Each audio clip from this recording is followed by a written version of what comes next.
en el Salmo número 135. El Salmo número 135. Vamos a leer versículos 5 y 6.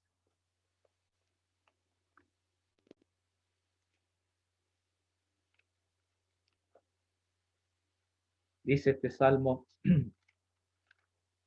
porque yo sé que Jehová es grande, y el Señor nuestro mayor que todos los dioses. Todo lo que Jehová quiere, lo hace, en los cielos y en la tierra, en los mares y en todos los abismos. Hasta allí, por el momento, la lectura de la palabra de Dios. Dice el salmista: yo sé que Jehová es grande. Y hermanos, nuestro Dios hace lo que Él quiere, cuando quiere, cómo quiere y dónde quiere.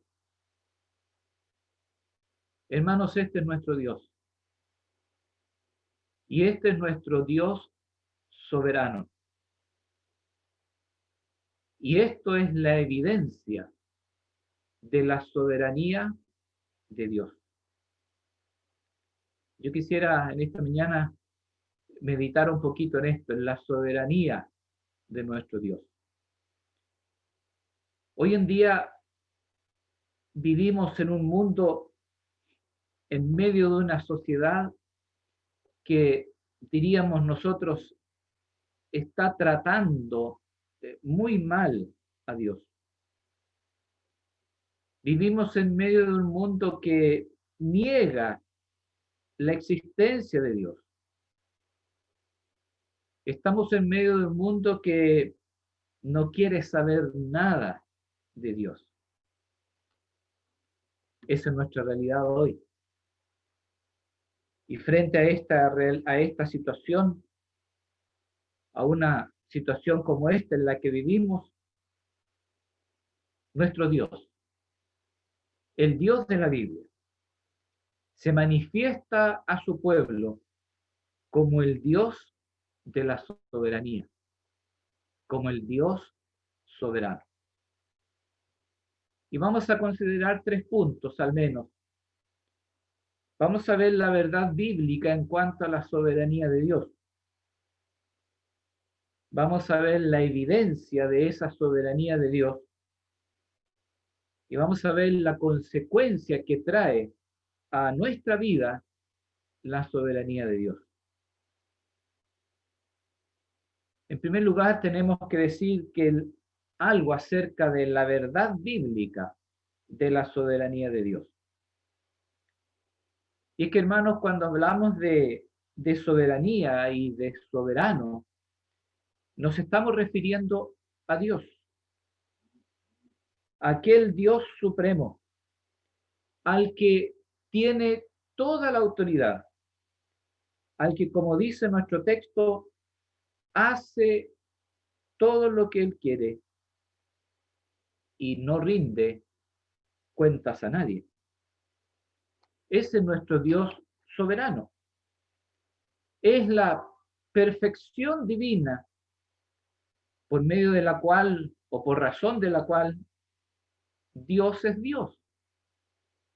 Es decir, Dios crea, Dios determina, Dios establece, Dios conduce, Dios ampara, Dios realiza lo que Él quiere a través de los tiempos, en cualquier momento y en cualquier lugar.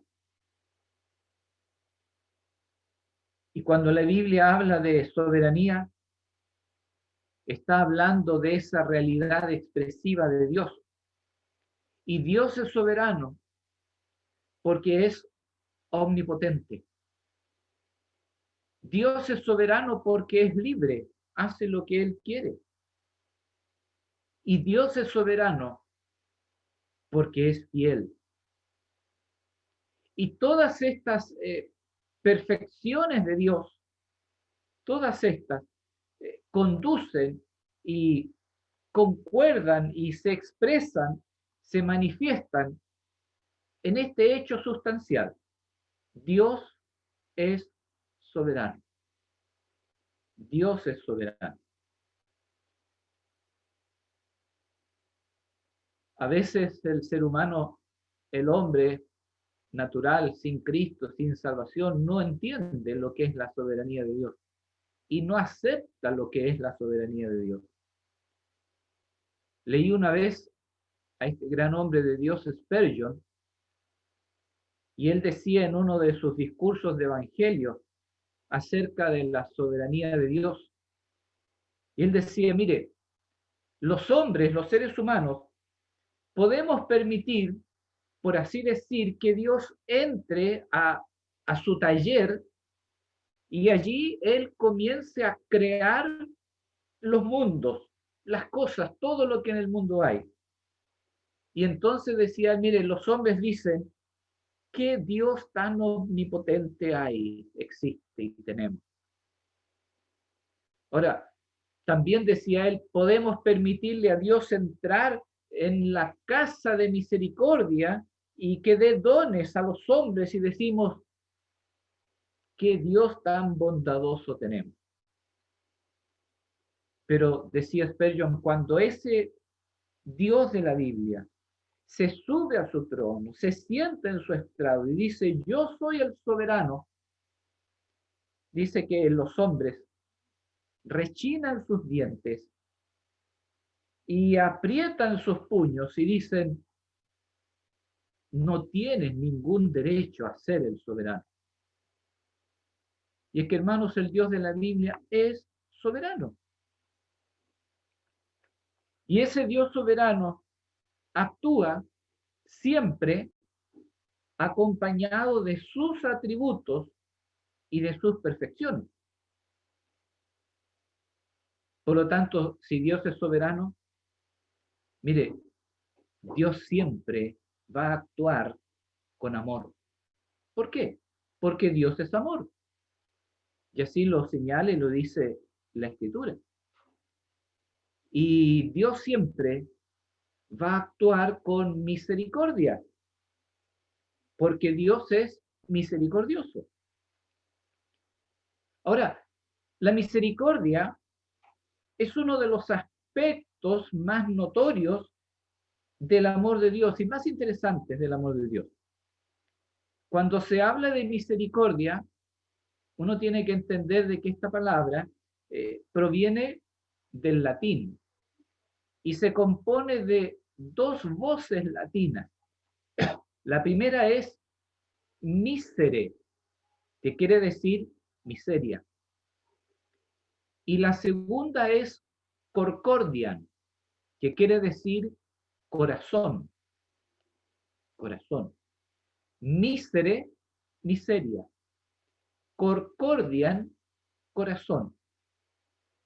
De manera que la misericordia, hermanos, consiste básicamente en pasar la miseria por el corazón. Por esa razón, es interesante ver allí en el Nuevo Testamento, en el Evangelio de Lucas, capítulo 18, cuando el ciego se encuentra con el Señor en el camino. Si lo miramos rápidamente, Lucas capítulo 18, dice allí cuando un ciego recibe la vista, versículo 35. Aconteció que acercándose Jesús a Jericó, un ciego estaba sentado junto al camino mendigando. Y al oír a la multitud que pasaba, preguntó qué era aquello. Y le dijeron que pasaba Jesús Nazareno. Entonces dio voces diciendo, Jesús, hijo de David, ten misericordia de mí. Y los que iban delante le reprendían para que callase, pero él clamaba mucho más, Hijo de David, ten misericordia de mí. Mire qué interesante, hermano. Este hombre ciego se encuentra allí con el Señor, oye que viene el Señor y él clama, ten misericordia de mí. Notemos que no clama por gracia, no clama por compasión, sencillamente él clama por misericordia. Es como si este hombre le dijera al Señor, Señor, mira mi miseria, pásala por tu corazón y actúa conforme a ella. Y entonces el misericordioso Señor, omnipotente y soberano, dice al ciego, ¿qué quieres que te haga? Y entonces el Señor le dice, recibe la vista. Y el que era ciego, recibe la vista, y dice allí el texto al final, seguía a Jesús en el camino. Seguía a Jesús en el camino. Es que Dios es amor y Dios es misericordioso. Y uno puede ver entonces en las páginas de la Biblia que ella está llena de resaltar de una u otra forma la soberanía de Dios. El salmo leído al comienzo nos decía allí, nuestro Dios está en los cielos y gobierna sobre los cielos y sobre la tierra y hace lo que Él quiere, porque es soberano y porque es omnipotente. Pero también, hermanos, el Nuevo Testamento nos habla de esta soberanía de Dios. El apóstol Pablo en la primera carta a Timoteo capítulo 6, versículo 15 dice, la cual a su tiempo mostrará el bienaventurado y solo soberano, Rey de reyes y Señor de señores. Y es que, hermanos, la Biblia está llena para resaltar de una u otra forma la soberanía de Dios. Es uno de los temas principales de toda la Biblia, resaltar la persona de nuestro Dios soberano. Cuando uno va al libro del Génesis, encontramos allí quién es el soberano. Y tenemos que responder que Dios es el soberano, porque Él crea los cielos y la tierra, sin que nadie le diga nada, sin que nadie le indique nada cómo tiene que hacerlo. Él crea cielos y tierra por su propia voluntad. Dice en el principio, creó Dios los cielos y la tierra. ¿Por qué? Porque Él es el soberano. Uno va al libro del Éxodo y allí encontramos que Dios saca a su pueblo de la esclavitud conforme a su propósito y lo lleva, lo conduce a través del desierto para hacerlo entrar finalmente en la tierra prometida, la tierra de Canaán. ¿Por qué? Porque este es nuestro Dios soberano. Uno va al libro del Levítico y allí encuentra que este Dios soberano determina cómo quiere ser adorado, de qué manera ha de rendirse el culto y cuáles van a ser las normas que Él establece para ir a su presencia, porque Dios es el soberano, porque Él gobierna sobre los cielos y sobre la tierra y hace lo que Él quiere. Cuando seguimos y vamos al libro de Números, mire, allí se lee que Dios saca de Egipto 600.000 hombres. Se lee que en el viaje, en el desierto, mueren 600.000 hombres. Y se lee y se dice que entran en Canaán 600.000 hombres, porque Dios es el soberano. Uno sigue avanzando y va al libro de Deuteronomio y Dios es el soberano allí. Porque la misma ley que fue para los padres en antaño, ahora en el libro de Deuteronomio es para los hijos. ¿Y quién lo establece así? Dios el soberano. Uno sigue en el libro de Josué y Dios es soberano allí porque pone a su pueblo en la tierra que Él ha determinado, la tierra de Canaán, y expulsa a las naciones que están allí para que ellos, su pueblo Israel, tome posesión de esa tierra, porque Dios es el soberano. Y así, hermanos, uno puede seguir por toda la Biblia, por toda la Escritura. Y llegamos al final, llegamos al libro de Apocalipsis, y allí se dice en el capítulo 19, versículo 6, Dios reina. Y oí la voz de una gran multitud, como un estruendo de muchas aguas, y como la voz de grandes truenos que decía, Aleluya, porque el Señor nuestro Dios Todopoderoso reina. Dios reina, porque Dios es soberano. Y es que la Biblia, hermanos, está escrita para mostrar y demostrar la soberanía absoluta de Dios. Cuando el hombre cayó en pecado, se cuestionó allí la soberanía de Dios. Satanás, ¿sabe? Le dice allí al hombre, trázate tú un camino de libertad, se le susurra al oído. Se le dice, no es justo que el creador del universo, el Dios que te ha creado, te prohíba cosas. Tú eres un ser inteligente.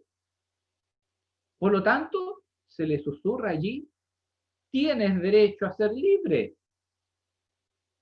Y en el momento que el hombre allí dio ese paso, el primer paso hacia ese camino de, podríamos llamar, de pseudo libertad, cayeron sobre él tres grandes cadenas de esclavitud.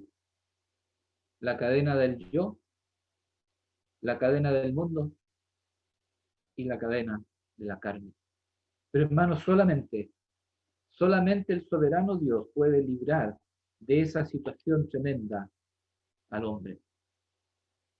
Porque el Señor Jesús, él mismo dijo, si el Hijo os libertare, seréis verdaderamente libres. Y allí está en Juan capítulo 8. Solo cuando Cristo liberta somos libres. Si Cristo no actúa en la vida dando esa libertad, esa persona sencillamente es un esclavo.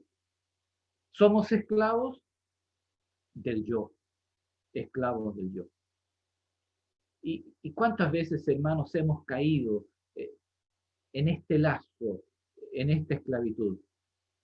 Ser esclavos del yo. Uno a veces dice, yo soy el mejor. Y vienen a nuestra mente, a nuestro corazón este pensamiento, yo soy el mejor. Yo soy el mejor en lo que hago. A veces algún creyente dirá, mire, yo soy el mejor predicador. Y vienen y se anidan en nuestra mente y en nuestro corazón este pensamiento. Una hermana, mire, dirá, yo soy la mejor profesora de la escuela dominical.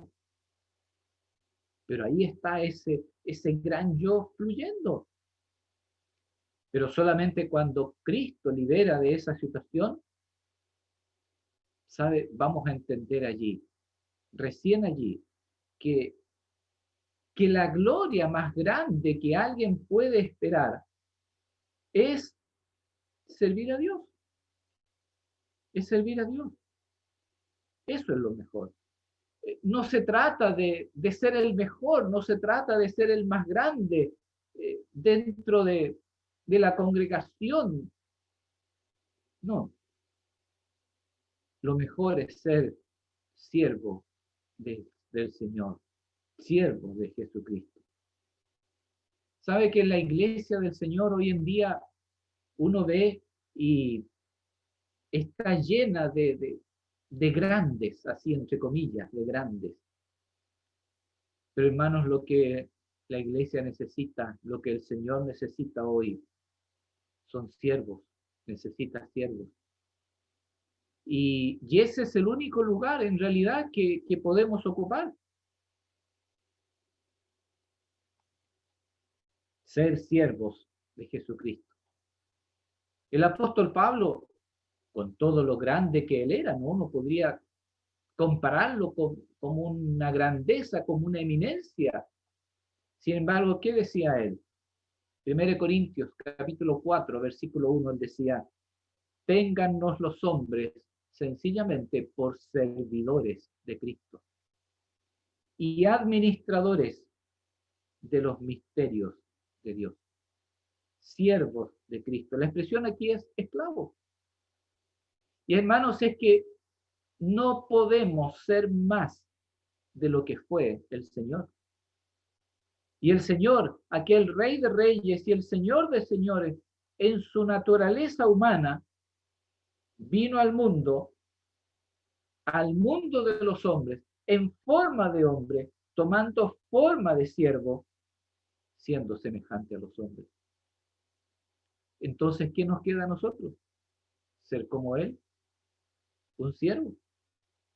El Señor dijo que el Hijo del Hombre no ha venido para ser servido, sino para servir y para dar su vida en rescate por muchos. El privilegio es ser siervos de este Dios soberano. En segundo lugar, ¿cuál es la evidencia de esa soberanía de Dios? La evidencia. Ya dijimos que este Dios soberano se manifiesta en soberanía desde el principio de la Biblia. Y allí en Génesis capítulo 1 dice, en el principio creó Dios los cielos y la tierra. Es que, hermanos, Dios es soberano en la creación. Y Dios es soberano allí, en la creación. Y el escritor a los Hebreos nos dice, capítulo 11, versículo 3, por la fe entendemos haber sido constituido el universo por la palabra de Dios, de modo que lo que se ve fue hecho de lo que no se veía. Dios es soberano en la creación. Y hermanos, mire, no es que había algo que no se veía y que de pronto explotó y trajo a la existencia lo que hay. No.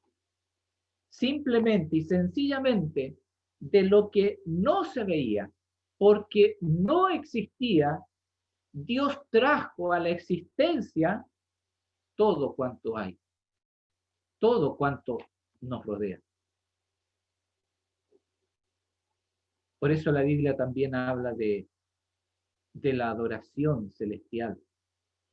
Y dice que a Dios en los cielos se le adora por el hecho de ser el Creador. Apocalipsis capítulo 4, versículo 11 dice, Señor, digno eres de recibir la gloria y la honra y el poder, porque tú creaste todas las cosas y por tu voluntad existen y fueron creados. Hermanos, este es nuestro Dios soberano. ¿Cómo no adorar a Dios? ¿Cómo no caer postrados ante Él por las maravillas que ha hecho, por la grandeza de su persona? ¿Cómo no adorar a Dios? Y en esta mañana hemos tenido el privilegio, una vez más, de adorar al Señor. Expresarle nuestra gratitud por todo cuanto Él es, por esta soberanía tremenda que Él manifiesta y muestra a cada instante a nuestro favor. Otra evidencia de la soberanía de Dios es que Él se manifiesta en la historia de la humanidad. Y es que el Dios de la Biblia, este Dios soberano, hermanos, está orientando la historia de la humanidad para el cumplimiento de su programa, de su plan. Dios habla con Daniel en el libro de Daniel y le presenta allí la panorámica de los tiempos y la panorámica de la historia de la humanidad. Daniel vivía en el imperio más grande de aquel entonces, el imperio babilónico. ¿Y quién podía llegar a imaginarse, no, que ese coloso de la historia, ese imperio tan grande, esa potencia económica, iba, iba a llegar a su fin? E iba a ser sustituida por otro imperio, tal vez no tan poderoso, pero que vendría después de él. Y de pronto Dios le dice a Daniel, bueno, vendrá otro. Y el imperio babilónico cae y es sustituido por el imperio medo-persa. Y Dios revela que no era este el final de la historia de la humanidad, porque luego vendrá otro, y el medo-persa pasa y aparece el imperio griego. Y luego vendrá otro y desaparece el imperio griego y aparece el imperio romano. Pero este Dios soberano dice, reino sobre mi santo monte Sión. De manera que no hay rey en la tierra, no hay soberano en la tierra que pueda frustrar el plan, el propósito de Dios. Y el Dios de la gloria está sentado en su trono, está sentado en el cielo, controlando todo, orientando todo, dirigiendo todo el programa de la humanidad, del mundo, para que se ajuste a su propósito y conforme a su voluntad. Dios es soberano aún en la historia, pero Dios es soberano en la salvación también. La salvación de los hombres. Dios es soberano en la salvación de los hombres. Dios estableció la salvación en su voluntad, en su soberanía. Dios nos salvó, dice Pablo a Timoteo, y nos llamó con llamamiento santo, no conforme a nuestras obras, sino según su propósito y la gracia que nos fue dada en Cristo Jesús antes de los tiempos de los siglos. De manera, hermanos, que antes de la creación, antes de que el tiempo se midiera, el soberano Dios dijo, voy a salvar al hombre. Y entonces de esta manera, mire, antes que Dios dijese, sea la luz, fue la cruz. Porque Dios ya pensaba en la salvación de nosotros. Y Dios el soberano envía a su Hijo al mundo. Cuando vino el cumplimiento del tiempo, Dios envió a su Hijo, nacido de mujer, nacido bajo la ley, para que redimiese a los que estábamos bajo la ley, a fin de que recibiésemos la adopción de hijos. Así nos dice la carta a los Gálatas, capítulo 4, versículos 4 y 5. La cruz de Cristo, según el pensamiento humano, allí contempla la, yo diría, la tragedia de un hombre que muere allí en la cruz, que muere por sus convicciones personales, así dice el mundo, así dice el hombre natural. Pero hermanos, la Biblia presenta la cruz como la ejecución del plan soberano de Dios. Y cuando Pedro predica el Evangelio, allí en el libro de los Hechos, capítulo 2, dice que él fue entregado por determinado consejo y anticipado conocimiento de Dios. Y es que el Dios de la Biblia ejecutó la obra de la redención. El Dios de la Biblia ofrece salvación. El Dios de la Biblia no quiere la muerte del impío, sino que todos procedan al arrepentimiento. Y hermanos, entonces tenemos que llegar a darnos cuenta qué grande evangelio, qué impresionante evangelio tenemos en nuestras manos. Porque el Dios soberano así lo ha querido. Tremendo Dios el que tenemos. Su soberanía es absoluta. Y nos da la salvación. Y aún a nosotros, sus hijos, nos da el mandato de llevar ese mensaje de salvación a otros. El Dios de la soberanía es el Dios del amor infinito. ¿Qué somos nosotros? ¿Merecíamos algo? Somos muertos. Estábamos muertos en delitos y pecados. Pero allí está actuando el Dios de la soberanía. Y este Dios de la soberanía ahora manda a todos los hombres y en todo lugar que se arrepientan. Qué tremendo. Este es nuestro Dios, el Dios de la soberanía. Nuestra naturaleza es contraria a estas cosas, pero Dios hace una obra, nos ha elegido y nos ha tomado para ser santificados, para obedecer al Señor, para ser rociados con la sangre de Jesucristo. Y viene el Señor y nos da potencia para permitirnos realizar el mandato del Señor, la instrucción del Señor. Ahora, ¿cuál es la consecuencia finalmente? Y el tercer punto, la consecuencia que trae a nuestra vida la soberanía de Dios. La Biblia nos habla de estas evidencias de la soberanía. Y hemos visto la soberanía de Dios en la salvación. Dios nos salvó cuando no teníamos ningún mérito.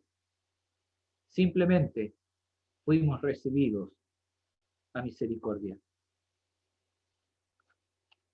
Y una vez que la persona tiene a Cristo en su vida, en su corazón, el perdón de sus pecados y la vida eterna, Dios nos sella para que nunca se pueda perder esa salvación.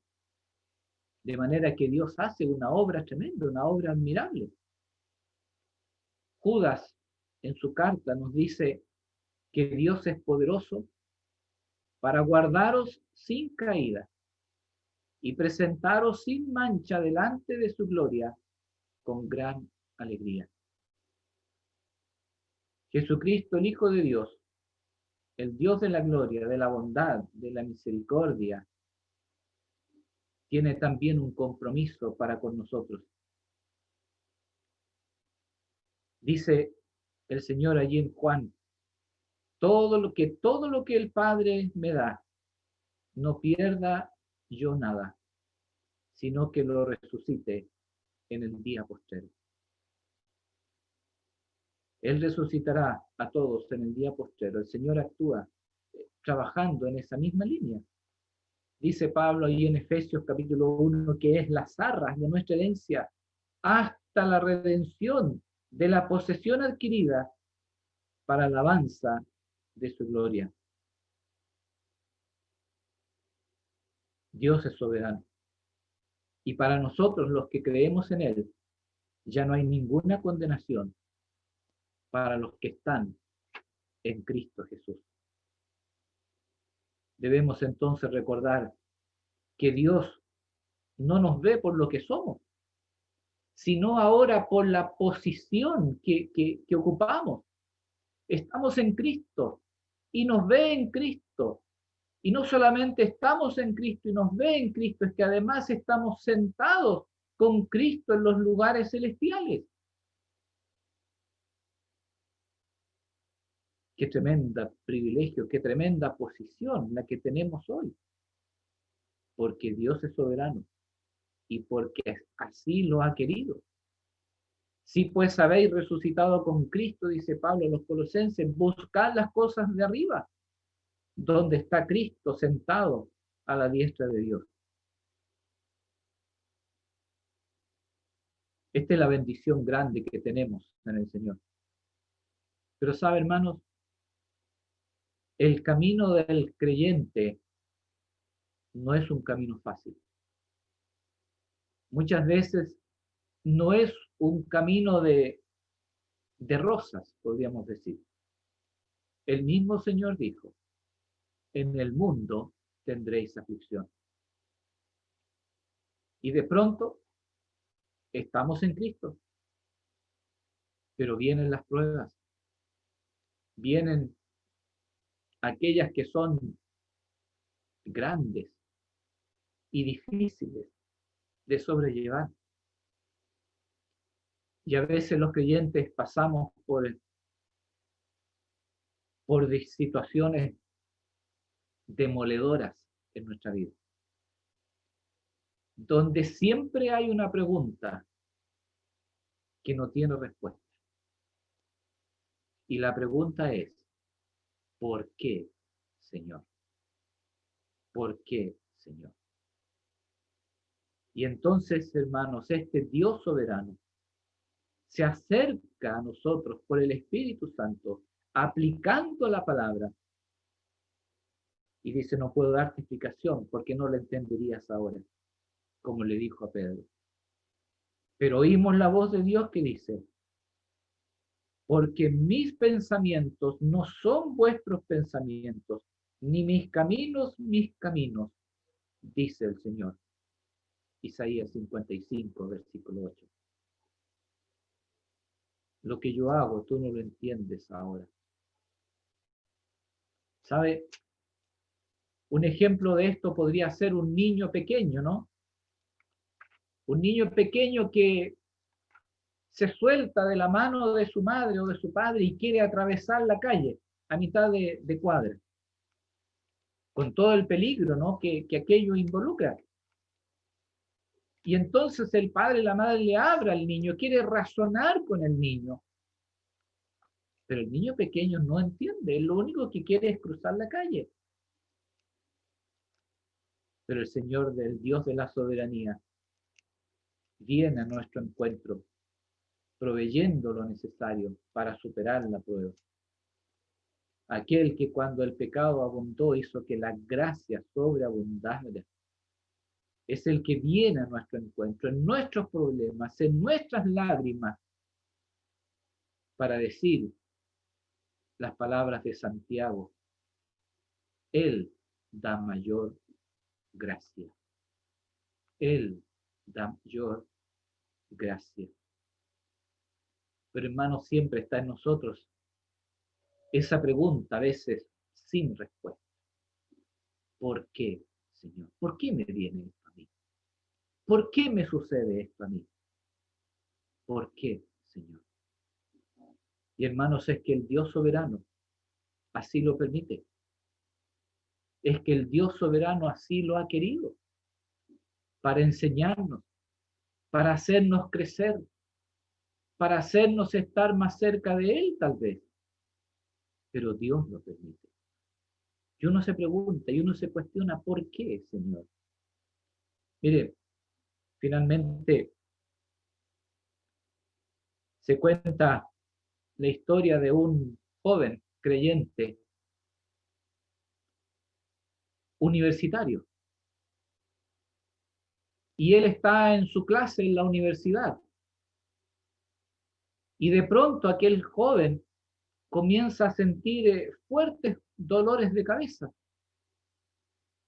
Y se retuerce del dolor de cabeza allí en su puesto, en su aula.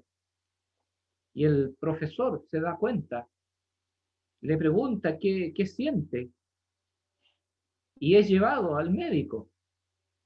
Seguramente ahí en la misma facultad había algún médico, alguien y lo atiende. Y se le comienzan a hacer los exámenes a este joven. Y, y el joven tiene un tumor que le oprime el nervio óptico. Y la única salida es operar. Hay que operar. Pero le advierten que puede quedar ciego. Y entonces el muchacho dice, operen, operen. Y llega el día de la operación, lo operan, tiene el post, eh, la recuperación, le quitan las vendas, pero el joven no ve. No ve nada, ha quedado ciego, lamentablemente. Y sus padres creyentes también, lo llevan a casa. Lo llevan a casa. Y el joven se encierra en su habitación. Allí desde su habitación, quienes pasan por fuera de la puerta constantemente oyen esta pregunta: ¿por qué, Señor? Y el joven la formula constantemente.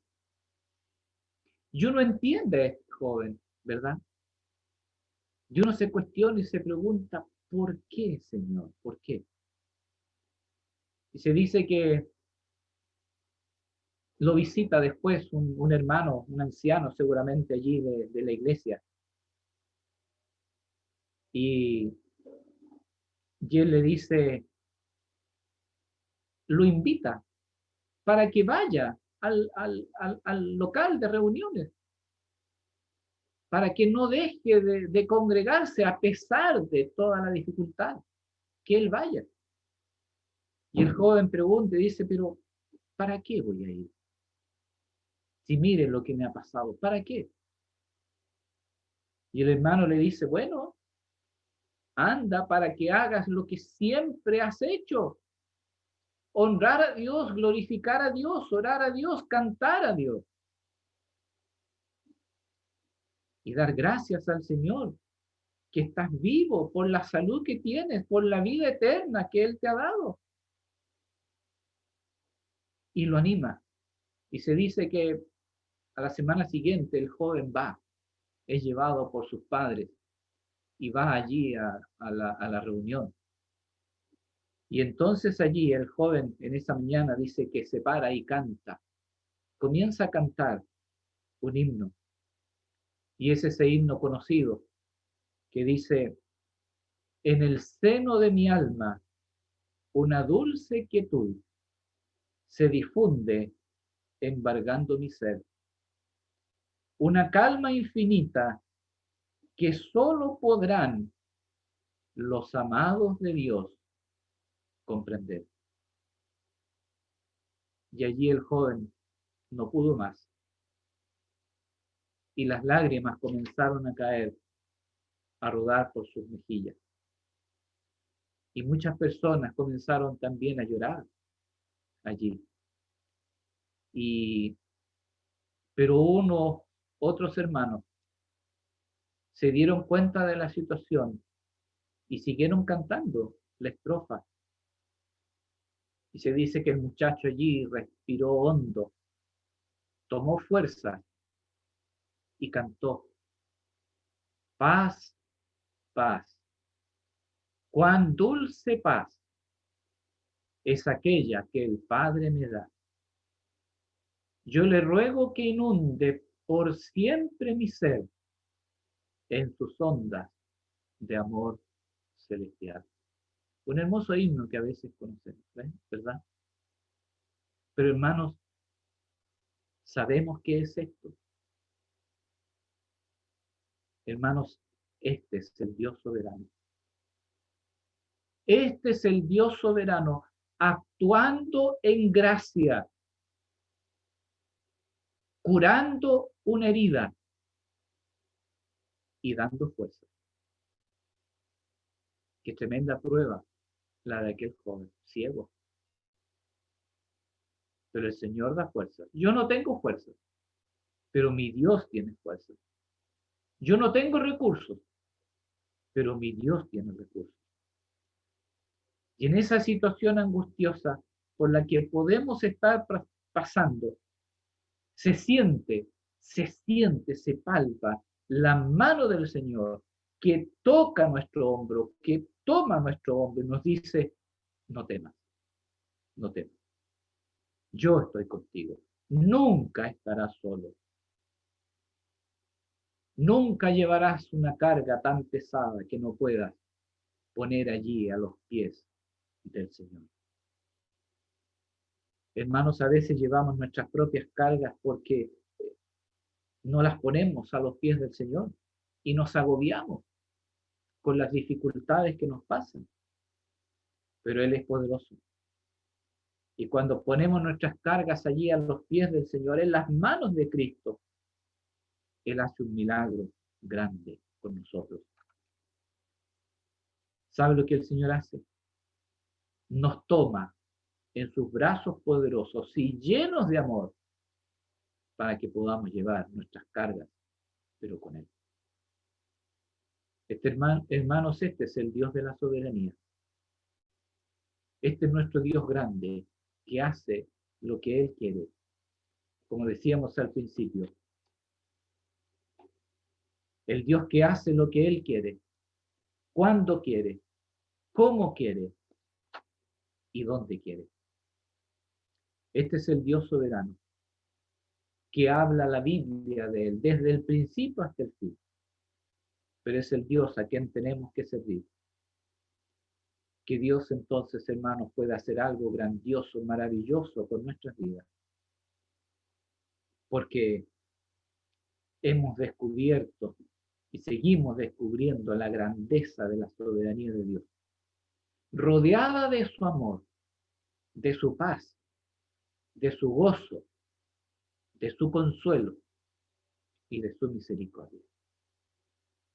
Hermanos, hermana, pasas por aflicción, pasas por pruebas duras, pasas por dificultades, Dios es soberano. Y Dios actúa en soberanía en tu vida. Y uno, dejándose en las manos del Señor, tal vez podamos cantar, paz, paz. Cuán dulce paz es aquella que el Padre me da.